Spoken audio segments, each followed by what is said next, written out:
ഞാൻ പാപം ചെയ്തുകൊണ്ട് ക്രിസ്തു മരിക്കേണ്ടി വന്നു. ഞാൻ പാപിയായിട്ട് ജനിച്ചത് വഴി ക്രിസ്തു എനിക്ക് വേണ്ടി മരിക്കേണ്ടി വന്നു. അതേ പ്രിയപ്പെട്ടവര്, എന്നെ വീണ്ടെടുപ്പാനായിട്ട് എന്റെ വീണ്ടെടുപ്പ് വില മറുവില കൊടുപ്പാന് ആ ദൈവപുത്രന്റെ പ്രാണനല്ലാതെ മറ്റൊന്നുമില്ല. അത്രത്തോളം വിലയേറിയ മറ്റൊന്നും സ്വർഗത്തിൽ ഇല്ലാത്തത് കൊണ്ട് സ്വർഗത്തിലെ രക്തഖചിതമായിരിക്കുന്ന മതില് പൊളിച്ചല്ല എനിക്ക് പകരം വെച്ചത്.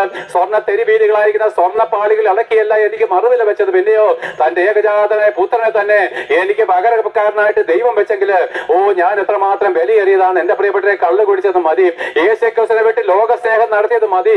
അവൻ സ്വർഗം വിട്ടായി ഇറങ്ങി വന്നിരിക്കുന്നത്. സ്വർഗത്തിലെ എത്ര മനോഹരവും മഹത്വകരമായിരിക്കുന്ന പദവികളെ അവൻ വിട്ടുകളഞ്ഞിട്ട് അവൻ ഈ താണ ലോകത്തിലേക്ക് ഒരു മനുഷ്യനായിട്ട് ഇറങ്ങി വന്നത് നിന്നോടുള്ള സ്നേഹമാ. എന്ന് വെച്ച് കഴിഞ്ഞാൽ യേശുക്രിസ്തു സ്വർഗത്തെക്കാൾ ഉപരി നിന്നെ സ്നേഹിച്ചെന്ന്, യേശുക്രിസ്തു സ്വർഗത്തിലെ കോടാനുകോടി ദൂതന്മാരുടെ ആരാധനകളെക്കാൾ ഉപരി ഈ പാപിയായിരിക്കും നിന്നെ അധികമായിട്ട് സ്നേഹിച്ചതുകൊണ്ട് അവൻ അത് നിനക്ക് വേണ്ടി ഉപേക്ഷിച്ച് കളഞ്ഞതാണ് വചനം നമുക്ക് മനസ്സിലാക്കി തരുന്നത്.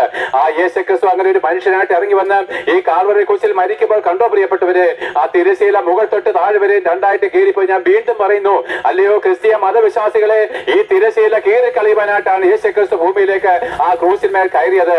ആ തിരശ്ശീല നിൽക്കുമ്പോളം നാം ദൈവത്തിന്റെ ശത്രുക്കളാണ്.